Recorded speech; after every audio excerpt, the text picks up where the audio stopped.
Hey people, Marcelo here, and today we're going to talk about design patterns. If you like the content, thumbs up.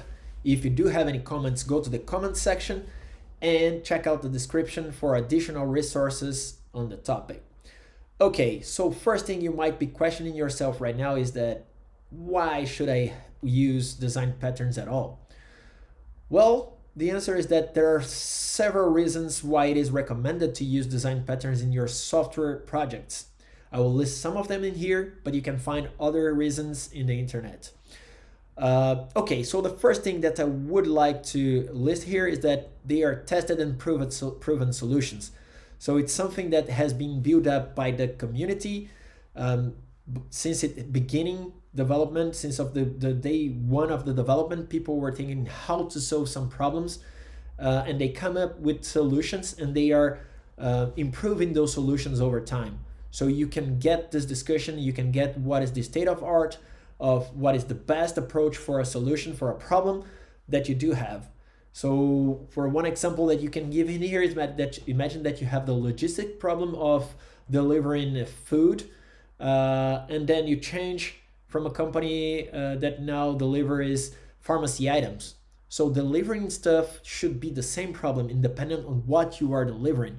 So why should I reinvent the logistics just because the item changed? No need, right? So use what's tested and proven, and probably you're gonna get yourself into a better situation.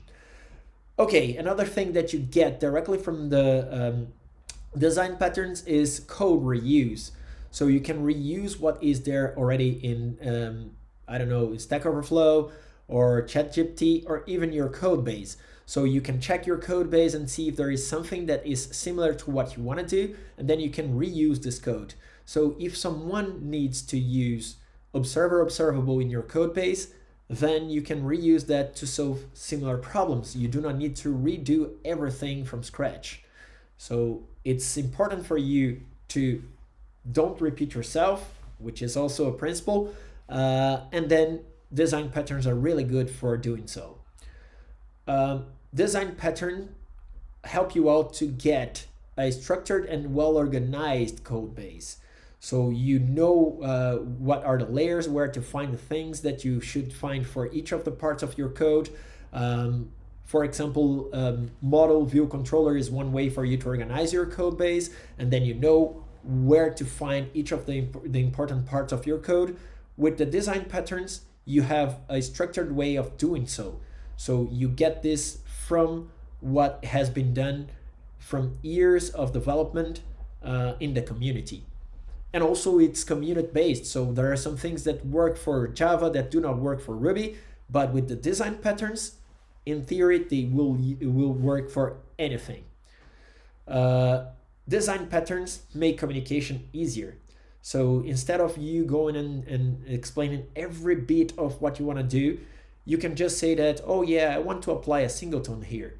And people that are involved with the problem and the solution will understand straightforward if they do understand the pattern. So you do not need to tell your stakeholder or your developer colleagues or your product owner every part of the solution or everything you want to do. You just get more or less what is, you get the context out of the pattern. So the communication goes to a higher level. It's easier to communicate among developers then.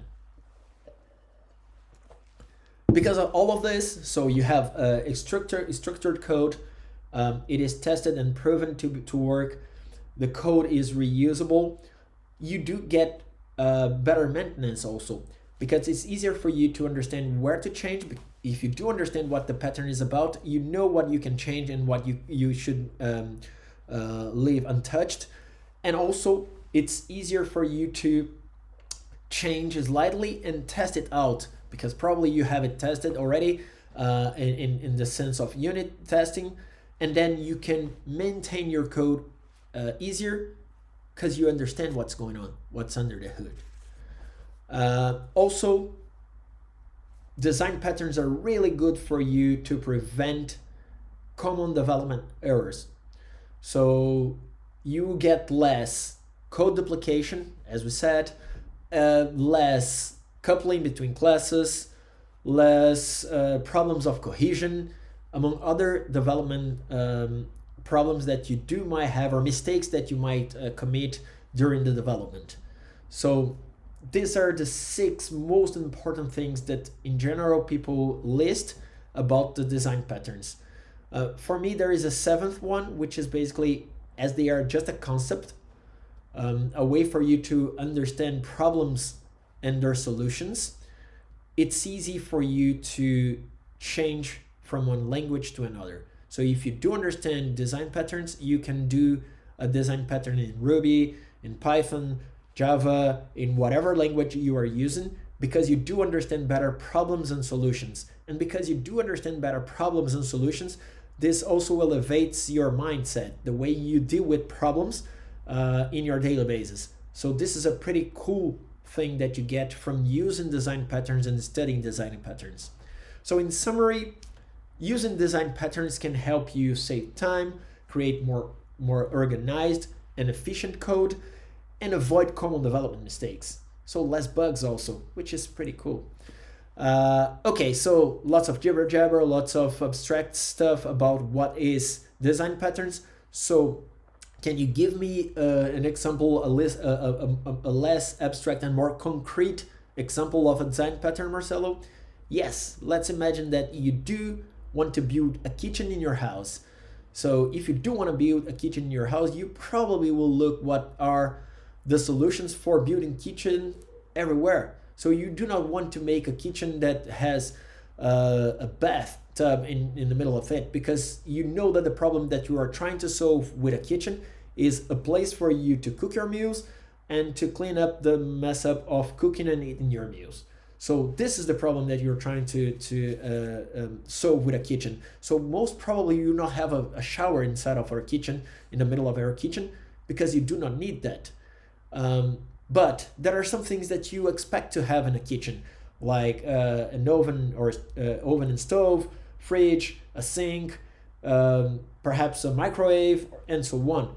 The disposition of the kitchen might change, but what you want to have in a kitchen is more or less the same.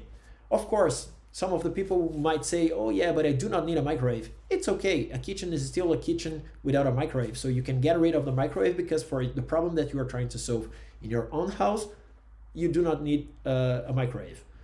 And that's more or less the idea of a pattern for a kitchen. So design patterns are the same. So for similar problems, similar solutions. And that's it. And you do not need to think much of what to do, because you know that this is tested. It's kind of the scientific approach. So if it works for that recipe, probably it's going to work for my recipe, as is more or less the same. Okay, about the language that we were talking about, the 7th listed advantage of using design pattern. This is also a good example for us to understand, because if I do build a kitchen in Brazil, I'm going to use Portuguese to describe my kitchen. If I do build a kitchen in US, I will use English. If I do build my kitchen in Germany, German. If I do build my kitchen in China, I don't know, Cantonese, Mandarin, Chinese.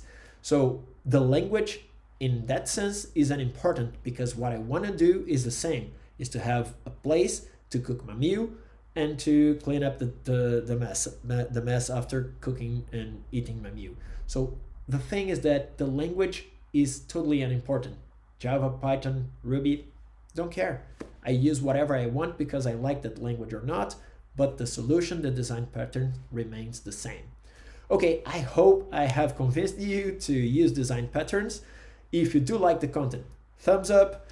If you have any comments, to the comment section, and check out the description. Bye bye.